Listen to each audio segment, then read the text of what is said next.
मेरा नाम अभिषेक है। मैं आप लोगों का स्वागत करता हूं अपने YouTube channel invest and grow up में। दोस्तों, मेरा चैनल ETFs के रिगार्डिंग एक चैनल है जिसमें हम लोग ETF से रिलेटेड इन्वेस्टमेंट कैसे करते हैं, इसमें स्विंग ट्रेडिंग कैसे करते हैं, इन सभी चीज़ों के बारे में मैं इस पर डिस्कस करता रहता हूँ। उसी से रिलेटेड इस पर वीडियो भी अपलोड करता रहता हूँ।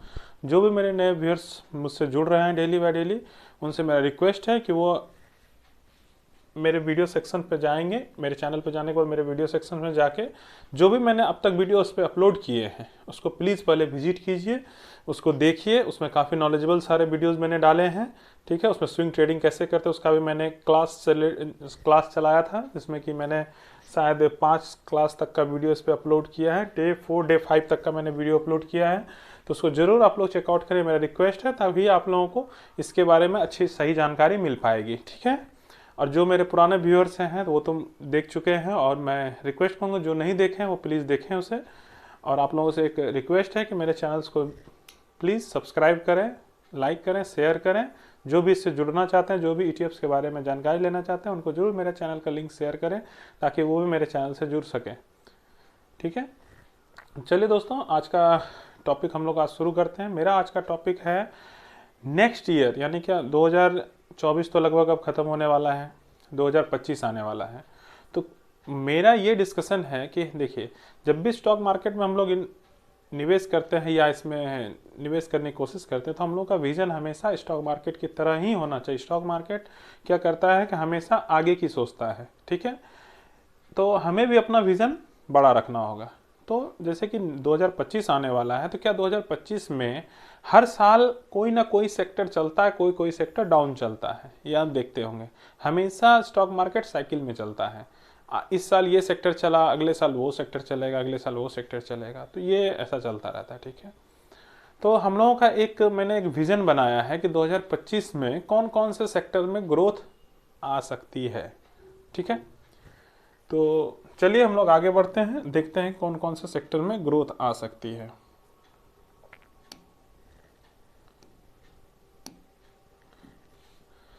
मैंने लिखा है विजन फॉर 2025 के लिए मैंने लिखा है, ठीक है। इसमें देखिए, हमारी जो प्रेजेंट गवर्नमेंट है, प्रेजेंट गवर्नमेंट का आप लोगों ने हमेशा मोटो देखा होगा कि उनका सबसे पहला फोकस रहता है डिफेंस। सबसे पहला फोकस रहता है डिफेंस से, पहला फोकस डिफेंस पे रहता है। सेकेंडरी फोकस उनका रहता है इंफ्रास्ट्रक्चर पे, यानी इंफ्रा पे। ये सेकेंड फोकस उनका रहता है इंफ्रा पे, ठीक है, इन 2 सेक्टर्स पे। और साथ ही तीसरा रहता है उनका जो भी गवर्नमेंट कंपनी है, PSUs हैं, उन सभी पे, या PSE हैं, उन सभी पे उनका ज़्यादा फोकस रहता है। तो इन सभी चीज़ों को लेते हुए, क्योंकि गवर्नमेंट भी अपना कुछ ना कुछ विजन जरूर लाएगी 2025 के लिए, तो चलिए उसी की तैयारी हम लोग पहले से कर देते हैं, ठीक है। तो मेरा पहला फोकस रहेगा डिफेंस। डिफेंस रहेगा। सेकंड फोकस रहेगा इंफ्रा। क्योंकि किसी भी डेवलप्ड कंपनी को आगे ग्रोथ करने के लिए इंफ्रास्ट्रक्चर को मजबूत होना अति आवश्यक है। तो इंफ्रा तो एनी हाउ करना ही करना है, ठीक है। सेकंड ये हो गया। तीसरा है सारी गवर्नमेंट कंपनियां, ठीक है। तो गवर्नमेंट कंपनियां किस इंडेक्स में आती हैं ये मैं पहले भी बता चुका हूं, आज उस पर ज़्यादा डिटेल्स में नहीं करूंगा। मैं सिर्फ आपको बता देता हूं, क्योंकि उस पर मैंने ऑलरेडी 2 वीडियो है। CPSC इंडेक्स के अंतर्गत आते हैं, ठीक है, सारी गवर्नमेंट कंपनियां। तो इस पर मैं काफ़ी 2 वीडियो बना चुका हूं, इसलिए इस पर मैं आज डिस्कस नहीं करूंगा। मैं सिर्फ इन दोनों पे फोकस करूंगा आज, ठीक है। ये 3 पे ज़्यादा आपको रखना है। और बैंकिंग सेक्टर में अगर रखना है तो वो है PSU, ठीक है ना।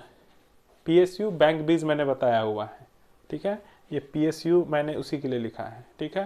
तो इसके पे मैंने वीडियो बनाया हुआ है। जो भी नए व्यूअर्स हैं वो प्लीज़ मेरा वीडियो देखें, उस पर मैंने ऑलरेडी वीडियो इन दोनों पे बनाया हुआ है। आप मेरे वीडियो सेक्शन में जाएंगे तो वहाँ पे आपको मिल जाएगा। मैं आपको बता देता हूँ, अगर ढूंढने में अगर कोई परेशानी हो तो मैं बता देता हूँ। क्योंकि देखिए एक मैंने ये भी बनाया था ICICI B22 और CPSC पे एक वीडियो मेरा वो था, और एक ये दोनों वीडियो का आप चेकआउट करेंगे, ठीक है। तो इसमें आपको जानकारी मिल जाएगी। बाकी मैंने PSU बैंक 20 से रिलेटेड भी इसमें वीडियो अपलोड किया हुआ है, ठीक है, जिसको आप लोग देखेंगे तो इसमें मिल जाएगा, ठीक है।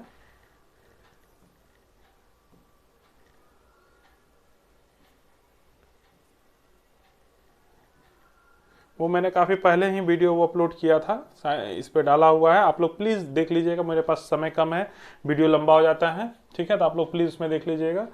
तो आप मेरा समझ के व्यू क्या कहना है कि मैं इन्हीं ETFs पे आज डिस्कस करूंगा, एक डिफेंस ETF, एक इंफ्रा। डिफेंस से रिलेटेड ETF कौन सा है? वो मोतीलाल ओसवाल का एमओ डिफेंस है, ठीक है, मोतीलाल ओसवाल का एमओ डिफेंस करके आता है। और इंफ्रा का क्या आता है? इंफ्रा 20 या इंफ्रा आई करके आता है। इंफ्रा आई मतलब ICICI का एक इंफ्रा है, बी, ठीक है ना। और जो निपॉन का है उसमें थोड़ा वॉल्यूम कम रहता है, इसलिए मैंने इसको चूज किया। और देखिएगा, ठीक है, तो मैंने इसको चूज किया। तो मैं आज इन्हीं दोनों पे डिस्कस करूंगा, ठीक है। इन दोनों के बारे में मैंने ऑलरेडी वीडियो बना दिया, काफ़ी इन्हीं 4 पे आपको थोड़ा फोकस रखना है नेक्स्ट ईयर के लिए। तो चलिए हम लोग आज डिफेंस के बारे में जानते हैं। डिफेंस पे मैंने अभी तक कोई डिस्कस नहीं किया है, इसलिए मैंने पहले डिफेंस को ही सेलेक्ट किया है। एमओ डिफेंस में क्या आता है? ये डिफेंस पहले क्या था कि अपने यहाँ डिफेंस सेक्टर का कोई ETF नहीं था, ना ही इंडाइसेस थी। आज इंडाइसेस भी हैं। इंडाइसेस अगर जानना चाहते हैं देख सकते हैं, मैं आपको इंडाइसेस भी दिखा देता हूँ। जब आप थीमेटिक में जाएंगे, इंडाइसेस कितने टाइप्स के होते हैं ये भी मैं पहले बता चुका हूँ, ठीक है। इन सभी चीज़ों पर मैं नहीं चलता हूँ। देखिए यहाँ निफ्टी इंडिया डिफेंस, ये जो इंडाइसेस हैं इसी के बारे में बात करना चाह रहा हूँ। निफ्टी इंडिया डिफेंस, इसमें टोटल देख सकते हैं 16 कंपनियां आती हैं। आप यहाँ देख सकते हैं सारे कंपनियों के नाम, ठीक है।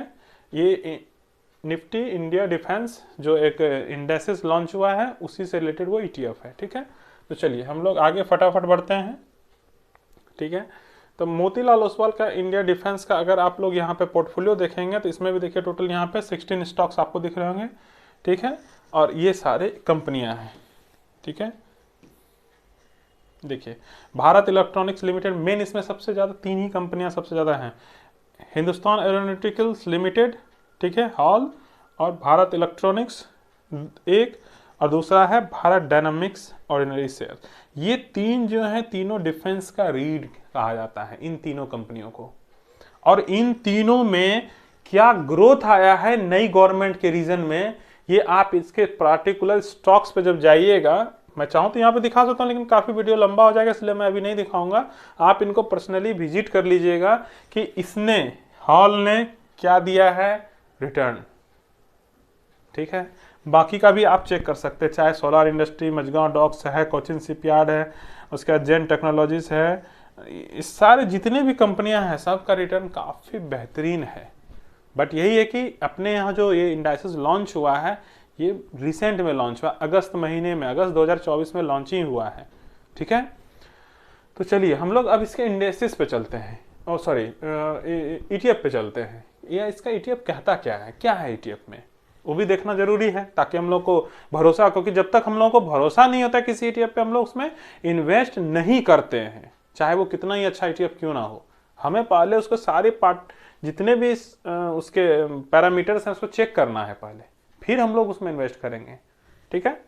तो चलिए हम लोग पहले क्या करेंगे, Motilal Oswal Nifty India defence का हम लोग देखेंगे क्या है। ये देखिए कब लॉन्चिंग हुई है इसकी, अगस्त 24 में, यानी कि ये 6 मंथ भी कंप्लीट नहीं किया है इसने, ठीक है, नया है, इसलिए 1 ईयर में आपको नेगेटिव रिटर्न दिख रहा है। कई लोग सोच रहे हैं सर 1 साल में तो इसने माइनस में रिटर्न दिया, भाई इसका 1 साल अभी पूरा भी नहीं हुआ, ये रिसेंट का है। आप इसका रिटर्न देखना चाहते हैं इसने क्या किया है तो अब आप देखिए, अब समझ में आएगा कि 1 महीने में इसने 15% का रिटर्न दिया है। 1 महीने में इसने कितने का रिटर्न दिया है, 15% का रिटर्न दिया 1 महीने में। सोच सकते हैं कि ये साल में क्या करेगा। मुझे ज़्यादा बताने की इसमें मुझे नहीं लगता ज़रूरत है, आप लोग बिल्कुल समझ गए मैं क्या कहना चाह रहा हूँ। चलिए उन बातों को भी रखते हैं।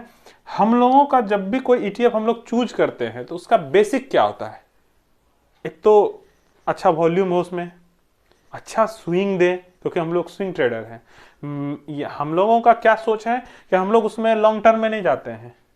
लॉन्ग टर्म में रिटर्न जो बनेगा वो हमें उससे ज़्यादा रिटर्न निकालना है, हमें वो चीज़ सीखना है, हमें स्विंग सीखना है, हमें स्विंग ट्रेडिंग सीखनी है, स्विंग में देखिए इसका स्विंग कितना अच्छा दिया। अगर इस स्विंग को कोई कवर किया होगा, सपोज मैं मान लेता हूँ कि यहीं से मैं मानता हूँ, कैलकुलेट करता हूँ, ये सबसे हाई यहाँ है, ठीक है। और इसका देखिए लो, अगर मैं यहाँ पे काउंट करता हूँ या इस लो को भी काउंट करता हूँ तो कितना है, 15% के आसपास की गिरावट है, ठीक है। और ये जो यहाँ से इसने दिया है, कितने परसेंट का रिटर्न दिया है, लगभग 15% का रिटर्न दे चुका है। तो अगर किसी ने इसको कवर किया 15% के डिप को, तो आप कहेंगे सर 15 गिरा तो 15 ही तो भागा है। नहीं भाई, 15 गिरावट हुई तो क्या आप 15% ही गिरावट दिखेगा आपके पोर्टफोलियो में, क्योंकि जब आप नीचे बाई करेंगे, एक एक लॉट लगाएंगे, तो वो क्या होगा, एवरेज डाउन होता चला जाएगा।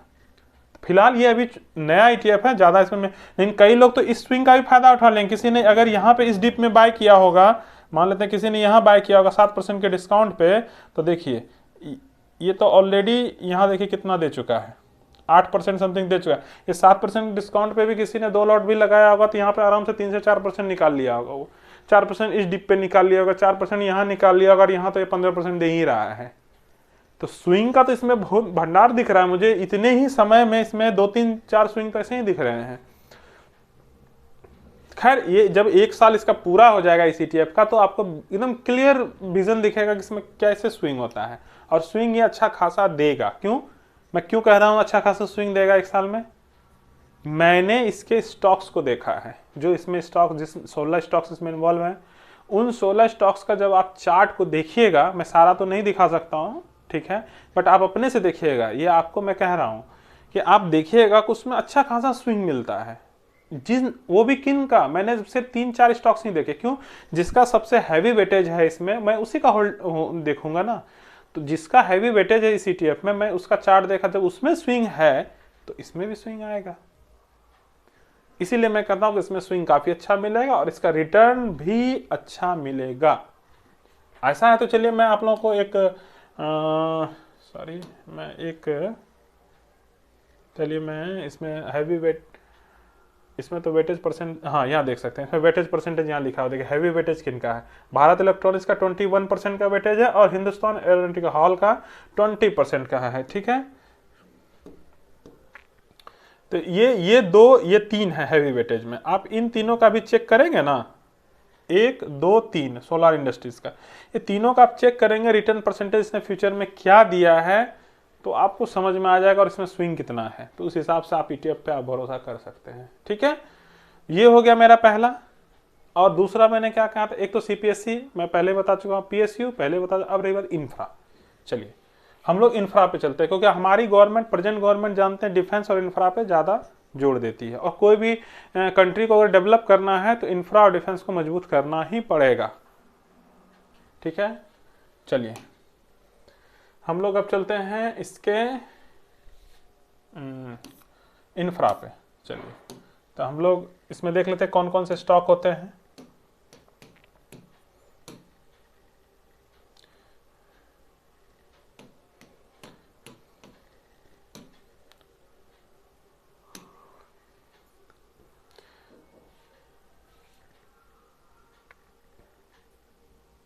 इंफ्रास्ट्रक्चर का मैंने आपको इंडाइसेस दिखा दिया कि इंफ्रा का इंडाइसेस होता है। मैं अगर आप बोलेंगे तो मैं इसमें फिर से चला जाता हूँ। यहाँ आप देखेंगे कि थीमेटिक में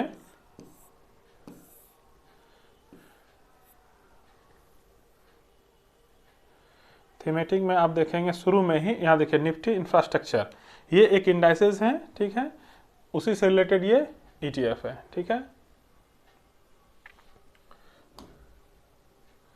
तो मैं इसका थोड़ा आज नेट मेरा स्लो चल रहा है, इसलिए प्लीज़ आप लोगों से रिक्वेस्ट, थोड़ा कोऑपरेट करेंगे।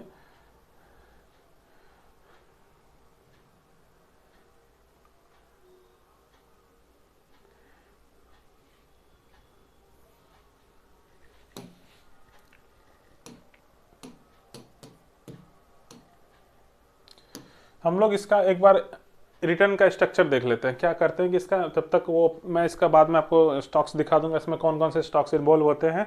हम लोग तब तक इसका रिटर्न परसेंटेज देख लेते हैं, ठीक है। अगर मैं इसका 1 मंथ का रिटर्न देखूं तो लगभग 6% का समथिंग का रिटर्न दिया है। 6 मंथ का देखेंगे तो माइनस में चला आया, क्योंकि इसमें स्विंग काफ़ी अच्छा मिलता है, ठीक है। ईयर टिल डेट में 22 1 ईयर में 25% का इसने रिटर्न दिया है। तो आप देखेंगे इसमें स्विंग थोड़ा काफ़ी ज़्यादा है। अभी अगर आप यहाँ से गिरावट देखेंगे, इसमें लगभग गिरावट हो चुकी है 14% के आसपास की गिरावट है। तो याद रखिएगा कि मैंने जो एमओ डिफेंस बताया, एक इंफ्रा बता रहा हूँ, सीपीएससी बताया था, उस सारे में मिनिमम 6% का डाउन ट्रेंड में ही आपको इन्वेस्टमेंट करना चाहिए। ये मेरा है, बाकी आप लोग अपना देख लीजिएगा इसमें कितने की गिरावट पे एंट्री करना है। मिनिमम कोशिश कीजिएगा 6% के गिरावट पे ही हमें लॉट अपना इन्वेस्ट करना चाहिए। लकीर का फकीर नहीं बनना, ये भी मैंने बताया था। जब अगर 3-4% की एक मुश्त गिरावट हो जाए तो वहाँ भी बैठना नहीं है, कुछ ना कुछ एसआईपी जरूर करना है। इस चीज़ को मैं बार बार सिखा रहा हूँ, ठीक है ना, इस चीज़ को भूलना नहीं है, ठीक है। और अभी ये ऊपर से काफ़ी डिस्काउंटेड में मिल रहा है, यानी कि अभी भी इसमें अगर आप यहाँ देखेंगे अभी इसमें कितने का डिस्काउंट चल रहा है, तो अभी अगर आप इसमें देखेंगे यहाँ पे लगभग 8% की गिरावट इसमें ऑलरेडी है। अगर मैं उसको ऐड कर दूं तो लगभग 33% का ये रिटर्न एक साल में दे चुका है। तो मेरे ख्याल से तो गलत तो है नहीं। हाँ, इसमें मैं पहले ही बता देता हूँ, इंफ्रास्ट्रक्चर का आप कोई भी कंपनी का ETF लेंगे, थोड़ा उसमें वॉल्यूम कम आएगा, इतना भी कम नहीं आएगा कि आपका ट्रेड ना हो, क्योंकि आप लोगों ने अगर 10-15 लाख का वॉल्यूम देखा है तो थोड़ा आदत बन जाती है उतना वॉल्यूम देखने की। इसमें उतना वॉल्यूम नहीं होगा। इसमें मिनिमम, हम देखिए हमेशा याद रखिएगा, जिसमें मिनिमम वॉल्यूम 50,000 से एबव हो तो वो ट्रेड लेने लायक है। 50,000 से एबव होना चाहिए, उससे कम नहीं होना चाहिए। उससे कम होता तो फिर थोड़ा परेशानी होती है, ठीक है। तो चलिए हम लोग वॉल्यूम पे भी डिस्कस कर लेते हैं। तो आप लोगों ने इसका देख लिया, इसमें स्विंग भी काफ़ी अच्छा मिलता है। ये ऊपर से डिस्काउंटेड प्राइस में भी चल रहा है, यानी कि 91 है। इसका हाई लगा हुआ है 100 का, लगभग 9 रुपीज़ का इसमें डिस्काउंट चल रहा है, यानी कि लगभग 7-8% का इसमें डिस्काउंट से चल रहा है, 9% के आसपास। तो चलिए हम लोग क्या करते हैं, इंफ्रा का चलिए रहने देते हैं इसको, हम NSE के साइट पे चलते हैं। पहले इंफ्रा का वॉल्यूम हम लोग देख लेते हैं। ऐसा ना हो कि आप लोगों को लगे कि सर वॉल्यूम क्या है वो भी दिखा दीजिए, तो हम लोग पहले इसका वॉल्यूम देख लेते हैं, ठीक है। चलिए ये इंफ्रा आई पे चलते हैं। इंफ्रा का हम लोग वॉल्यूम देख लेते हैं, क्या वॉल्यूम क्या रहता है इसमें, ठीक है। तो हिस्टोरिकल डाटा पे जाएंगे। आप लोगों को मैंने पहले भी बताया कि वॉल्यूम कैसे जानते हैं। देखिए इसका जो वॉल्यूम है यहाँ दिख रहा होगा 64,000, मतलब 50,000, कहीं कहीं 2.25 लाख, 2 लाख, 1,66,000, 84,000, मतलब 50,000 के कहीं 2 लाख है वॉल्यूम, ठीक है, सफिशिएंट है वॉल्यूम। मतलब कि हमें क्या है कि मैं धीरे धीरे आपको और भी सेक्टर्स के से रिलेटेड ETF बताऊंगा। धीरे धीरे मैंने बताया कि मैं सारे सेक्टर से, क्योंकि जो बड़े इन्वेस्टर हैं जिनके पास है पैसा अच्छा खासा, जो कम है तो वो तो उसके लिए भी मैंने वीडियो बनाया हुआ है। 1 लाख हो तो क्या करना है, 50,000 हो तो क्या करना है, वो भी मैंने बताया है। मैं सबके लिए बताता हूँ वीडियो, ठीक है। मान लीजिए किसी को, तो मैं कुछ वो देखिए कब किस सेक्टर में तेजी आएगी ये किसी को पता नहीं है। मेरा ये कहना है कि किसी कौन से सेक्टर में कब तेजी आएगी। आज मान लीजिए कि इतने सारे सेक्टर्स हैं, मान लीजिए आज मार्केट में गिरावट, लेकिन कोई ना कोई सेक्टर उस दिन भी चल जाता है। तो पोर्टफोलियो को बैलेंस रखने के लिए लोग क्या करते हैं, हर एक सेक्टर से कुछ ना कुछ ETF रखते हैं अपने में, एक एक ETF रखते हैं, थोड़ा थोड़ा इन्वेस्ट करके रखते हैं, बट रखते जरूर हैं, ठीक है। इंफ्रा से भी रखते हैं, कंज्यूम से भी रखते हैं, कंज्यूमर से, रियलिटी से रखते हैं, ठीक है। तो अब आप समझ गए होंगे इसमें कि इसका वॉल्यूम भी ठीक ही है इंफ्रा आई का। चलिए हम लोग एमओ डिफेंस का देख लेते हैं। एमओ का डिफेंस का मैंने अभी शायद नहीं बताया था, एक बार उसको भी देख लेते हैं। एमओ डिफेंस में, यानी मोतीलाल ओसवाल का डिफेंस में देखते हैं कि क्या वॉल्यूम परसेंटेज रहता है, वो भी हम लोग एक बार देख लेते हैं। जब हम लोग इसके वॉल्यूम पे चलेंगे तो इसमें लगभग आप यहाँ देख सकते हैं 4 लाख, 2 लाख, 2 लाख, 2.5 लाख, 4 लाख, 4 लाख, 5 लाख, 5.5 लाख, अच्छा खासा इसमें वॉल्यूम है। इसमें वॉल्यूम की कोई दिक्कत नहीं है मेरे हिसाब से, ठीक है। और इसमें वॉल्यूम की कोई कमी नहीं है। और लास्ट डे इसमें डिलीवरी परसेंटेज भी आप देखेंगे लगभग 78 पॉइंट समथिंग का इसमें डिलीवरी उठा है। तो बाकी नेक्स्ट ईयर का विजन ये मैं दे रहा हूँ अभी, ठीक है। अगर किसी के पास नहीं है तो अभी तो फिलहाल इसमें काफ़ी ऊपर आ चुका है। आप अपना जो स्ट्रेटेजी है 6% की गिरावट पे, उस पर आप अपना इसमें सोच सकते हैं, ठीक है। तो चलिए मैंने आपको इंफ्रा बता दिया, आपको डिफेंस बता दिया, CPSC में पहले भी बता चुका हूँ, वो मैंने सिर्फ आपको एक ध्यान में दे दिया, ठीक है। चलिए अब हम लोग इसमें, हाँ आप लोग कहेंगे सर इंफ्रा में कौन कौन से स्टॉक्स आते हैं, तो वो मैं आपको क्या करता हूँ इसके इंडाइसेस पे दिखा देता हूँ। ठीक है, कि इंफ्रा का जो आपने सर इंडाइसेस दिखाया उसमें स्टॉक्स भी कौन कौन आते हैं वो भी देखना जरूरी है, क्योंकि जब तक वो देखेंगे नहीं तो हमें भरोसा कैसे होगा। ठीक है ना। थीमेटिक में चलेंगे हम लोग। देखिए थीमेटिक में जाएंगे तो यहाँ निफ्टी इंफ्रास्ट्रक्चर है। निफ्टी इंफ्रास्ट्रक्चर को जब हम लोग देखेंगे तो इसमें पता चल जाएगा इसमें टोटल 30 स्टॉक्स आते हैं। ठीक है, जिसमें देखिए इंफ्रास्ट्रक्चर के अंतर्गत जितने भी सीमेंट, छड़, पेंट, वो सारे उसी में आते हैं। देखिए जैसे यहाँ है ना, Bhartiya Airtel, Indian Hotels, IOC, UltraTech Cement, Indus Tower, Godrej Properties, Power Grid, Shree Cement, Grasim, Adani Ports, Ashok Leyland, Reliance, MRF, L and T, Hindustan Petro, NTPC, ये सारे जितने भी हैं ना इंफ्रास्ट्रक्चर से रिलेटेड स्टॉक्स, वो सारे इसके अंतर्गत आते हैं। ठीक है, अब आप समझ गए। और एमओ डिफेंस का तो मैंने दिखा ही दिया आपको कौन कौन से स्टॉक्स आते हैं। अब रही बात निफ्टी रियलिटी। ठीक है, रियलिटी के अंतर्गत देखिए मैं एक कॉमन सा, अगर निफ्टी रियलिटी को देखेंगे तो वो भी मैं सिर्फ बता दे रहा हूँ, कोई वीडियो लंबा हो जाएगा, मैं एक बता देता हूँ। उसके अंदर होटल्स वगैरह सारे आते हैं, तो आपको रियलिटी पे भी थोड़ी नज़र रखनी चाहिए। ठीक है, तो ये मेरा नेक्स्ट ईयर का विजन था जो मैंने बता दिया। अगर इससे रिलेटेड कोई भी क्वेश्चन हो, क्वेरी हो जो नहीं समझ में आया हो, आप मेरे वीडियो के कमेंट्स में ज़रूर लिखिए, मैं उसके बारे में भी आपको ज़रूर बताऊँगा। ठीक है, तो चलिए दोस्तों आज के लिए बस इतना ही। आप लोगों से पुनः अनुरोध है मेरा कि आप लोग मेरे चैनल्स को सपोर्ट करें, इन्वेस्ट एंड ग्रो अप को सब्सक्राइब करें। सब्सक्राइब करने के बाद बेल आइकन और ऑल का ऑप्शन ज़रूर प्रेस करें, ताकि जो भी मैं वीडियो आपको अपलोड करूं उसका नोटिफिकेशन आपको टाइम टू टाइम मिल सके। ठीक है, धन्यवाद।